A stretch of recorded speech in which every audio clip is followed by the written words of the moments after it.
Le week-end se termine plutôt bien pour le Barça, puisque le Barça sans jouer fait une bonne opération après le match nul entre l'Atlético Madrid et Retafe, malgré la victoire du Real Madrid face à Vallecano. Je voulais quand même parler de ces deux matchs-là, les deux derbys madrilènes qui ont eu lieu aujourd'hui, dont le derby de l'Axe, qui a commencé à 14 h, on s'est régalé. Allez, pour un match Atlético Madrid-Retafe, franchement, on a pris du plaisir. Même si c'était compliqué, un début de match, je sais même pas si j'ai déjà vu une purge en début de rencontre. En fait, même pour un match Retafe-Atlético Madrid, le début de match, c'était vraiment catastrophique. Heureusement que les 15 dernières minutes, on s'est franchement régalé.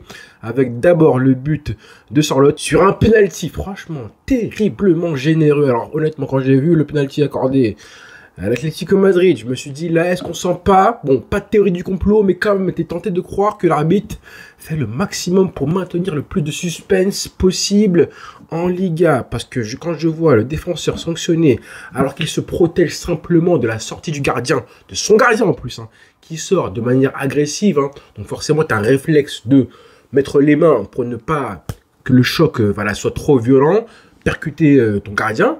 Et malheureusement, le ballon rebondit. En plus, c'est même pas forcément clair. Main du défenseur, penalty transformé par Sorloth. Ils étaient contents. Bon, j'étais un petit peu dégoûté. Et pourtant, Retafe qui met 2 buts. Le derby de l'Axe, j'adore ce terme-là. Qui met 2 buts à l'Atlético Madrid par Arambari. Quel joueur, sacré joueur. Franchement, Retafe, on les a critiqués. Et on les a bien vanés, mais ils ont fait un match franchement assez avec du caractère offensif. Ils voulaient vraiment gagner et marquer même à 1 partout. Ils étaient dans l'optique de gagner la rencontre, encore plus à 10 contre 11 forcément. Après l'expulsion de Correa, j'ai vu les mots de Correa. Je sais pas si vous avez vu un petit peu ce qu'il a dit à l'arbitre. Après son rouge, mais réfléchis poteau, réfléchis. Je sais pas, maintenant il y a la VAR et tout, on peut lire sur tes lèvres déjà. Et en plus, t'as 5 mètres de l'arbitre, forcément il t'entend. Donc là, dans le rapport arbitral, il y a marqué la phrase, fils de 1, ce qu'il a dit à l'arbitre, forcément, il va manger une suspension, mais c'est logique, réfléchis, imbécile. Ces mots-là n'ont pas de place sur le terrain de football, déjà, encore moins vers l'arbitre. Donc Bellingham a mangé 2 matchs, on verra combien de matchs mange Correa, forcément. À ce moment-là, lui s'en fout. L'Atlético Madrid menait 1-0, donc il se disait c'est bon, je fais un rouge, je vais au pressing, je mets un pied, je prendrai un jaune au pire, et voilà, je coupe le jeu. Parce qu'il y a eu beaucoup de matchs, beaucoup de fautes lors de ce match-là. Je vais être honnête, j'ai vu, moi tellement c'était une purge au début de rencontre, j'ai vu les 45 premières minutes, la première mi-temps, et puis la deuxième mi-temps, je l'ai vu avec mon téléphone, parce que franchement, voilà, et jusqu'au but du 1-0. Là, j'étais énervé. Et ensuite, le doublé, très beau but d'Arambari. Les deux, qui sont des buts inspirés, d'un joueur inspiré. Et j'ai envie de dire que c'est un bon joueur. Pour Retafe, c'est un joueur qui a du football en lui. Ça change de l'équipe qu'on avait il y a encore 1 an et demi. Avec les Alanium, vous savez, Retafe, Alanium, Damien Suarez, tous ces terroristes-là, qui ne font pas forcément honneur à la Liga. Loin de là. Là, ils ont des joueurs quand même. Ouais, je pourrais en citer Djene qui est très bon, le latéral droit, excellent même. Uche pareil, franchement, Arambari pareil, bravo. C'est mieux que ce qu'on voyait récemment, les Alenia, les joueurs fatigués comme ça, là. Mounir El Haddadi, bon, il est encore dans l'effectif, mais bon, c'est léger. Moi, j'aime des joueurs qui ont un minimum de personnalité. Côté Retafe, ça me fait plaisir pour eux, même si c'est pas forcément l'équipe que j'aime le plus, loin de là. Mais honnêtement, on va pas se leurrer, on va être honnête. À partir du coup de sifflet final, on était content parce que forcément, les Colchoneros perdent des points. Et donc le Barça sera leader quoi qu'il arrive. Du coup, là, ce dimanche-là, après la victoire du Real, égalité. Et puis, après le coup de sifflet, je me disais quand même, nous, qui avons tellement craché et critiqué sur Retafe, de les voir gagner, de les supporter autant et de crier, de célébrer carrément les buts de Retafe. On est quand même des sacrés gugus. Mais bon, voilà, c'est pour... Dans ces circonstances-là, on peut quand même admettre et on peut supporter un club qu'on n'aime pas forcément. Je vous l'accorde, on va être honnête, on n'est pas fiers, mais bon. C'est quand même un autre avantage. Voilà pour le match Atlético Retafe qui change beaucoup de choses. Parce que le Barça, du coup, la semaine prochaine, même si le Barça perd des points, ça veut dire un match nul ou une défaite au Wanda Metropolitano, ça ne sera pas forcément si préjudiciable que ça en cas de points perdus. Et bon, évidemment, on veut que le Barça gagne. Mais justement, en sachant ça, eh ben, ça va enlever, je pense, de la pression du résultat pour le Barça. Ça veut dire que là, les mecs, il faut juste gagner. Si on perd, c'est pas très grave. Là, on aura la motivation pour mettre un vrai coup sur la Liga. Si jamais tu bats l'Atlético Madrid, tu les mets à 4 points. Donc, en gros, 2 jokers. Malheureusement, voilà, le Real Madrid a gagné ce soir face à Vallecano, notre club de la banlieue de Madrid. Eux, par contre, comme l'Atlético Madrid, on sentait les deux équipes, et je pensais, pareil hier, quand j'ai fait l'avant-match pour le Barça, je m'attendais vraiment à ce que les 3 équipes, Atlético, Real et Barça, souffrent et surtout jouent avec cette volonté de prendre les 3 points, et c'est tout. Là, le Real, ils ont fait ça, on l'a vu, hein. À 2-1, ils ont arrêté de jouer. À 1-0, bon, ils mettent le 1-0, le 2-0 très vite. Mais à 2-0, ils ont complètement arrêté de jouer. Ils voulaient juste prendre les 3 points, que le match se termine. Et pas forcément appuyer vraiment sur l'accélérateur. Ils ont géré la fin de match. Ils ont pris un but, certes. Et j'aurais bien aimé qu'ils prennent ce deuxième but-là. Hein, mais bon, ils n'ont pas été assez bons, créatifs, Vallecano. Loin de là, malheureusement. Ça manquait de créativité. Et puis, défensivement, ils ont quand même fait un beau match. Hein, les Madrilènes, Asensio a fait un beau match. Tchouaméni au milieu de terrain, toujours très bon, très solide, intéressant. Fran Garcia aussi, hein, latéral gauche, a fait un très beau match, faut le dire. En plus, il était en remplacement de Ferland Mendy. Bellingham n'a pas été bon. Hein. Très mauvais Bellingham ce soir. Techniquement, tactiquement, ça a été léger. Donc, Vinicius qui met un but. Oh Seigneur, comment ne pas en parler? Mais ce but, c'est très grave, les amis.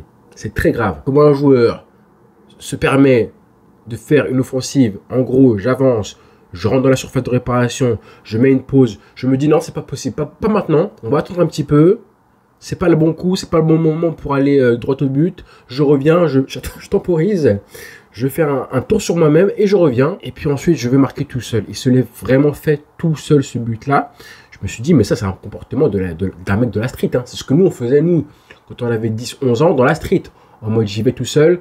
Bon, je vois que c'est un petit peu renfermé, je fais demi-tour, je reviens et je vais marquer tout seul. Très très grave. Je crois qu'on se rend pas compte du but qu'il a mis. En termes de psychologie, hein. Dans le football d'aujourd'hui, tu fais jamais ça. Hein. C'est très grave de faire ça dans le football d'aujourd'hui, où tu es supposé être un minimum intelligent. Parce qu'en vrai, il est magnifique le but. Mais en termes de QI football, c'est vraiment de la bêtise complète de faire ça. De prendre le ballon tout seul, une action, de revenir et de marquer. Mais en fait, tu t'es pris pour qui? Mais bon, comme tellement il est fort, en fait. Qu'est-ce que tu veux lui dire? Qu'est-ce que tu veux lui dire? Même si en soi, c'est une action complètement... voilà. Et ben, en fait, ouais, le mec, il est trop fort. Il est trop fort. Mbappé qui marque. Attention, hein, Lewandowski. Hein. 18e but pour Mbappé en Liga, c'est beaucoup.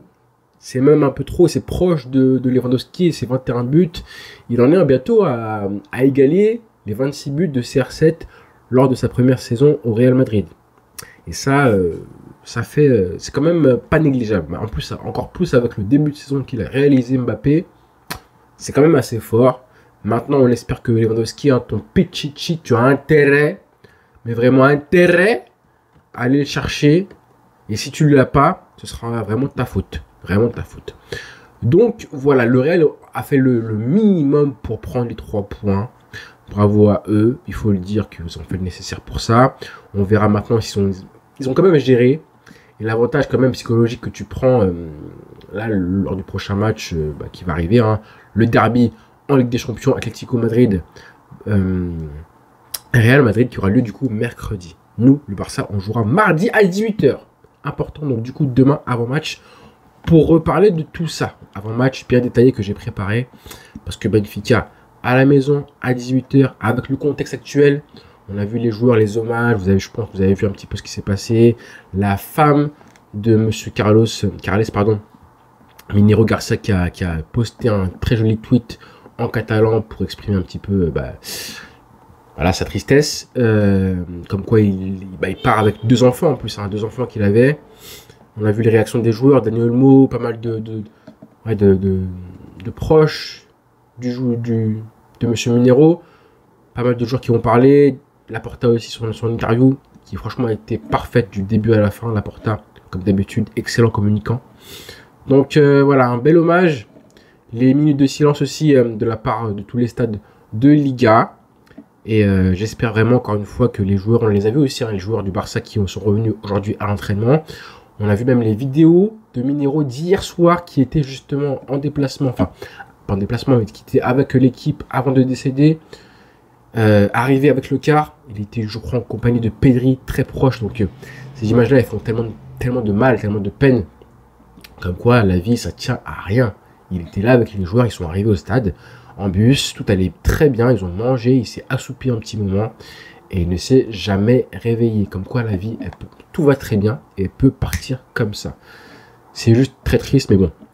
Voilà, on espère vraiment que les joueurs vont pas être hyper affectés par ça, même si c'est normal, c'est humain. Encore une fois, la décision de postpone, comment dire, reporter le match, en français c'est ça, reporter le match, c'est la meilleure décision. Bravo au Barça, aux joueurs de demander ça, d'avoir le courage de le faire, d'admettre que c'est trop compliqué pour eux de jouer. Bravo à Osasuna, au club d'Osasuna, pour du coup avoir accepté la demande des joueurs du Barça et du Barça. Et bravo évidemment à la Liga, qui a compris tout de suite que le Barça, que le match ne pouvait pas en fait se dérouler dans ces conditions-là, malgré là, les sommes astronomiques vraiment hein, qui sont en jeu, qu'on n'imagine même pas. Donc voilà pour ce week-end qui se clôture. On reviendra sur tout ça du coup demain avec l'avant-match, le matin et le soir, le live, pour communiquer avec vous.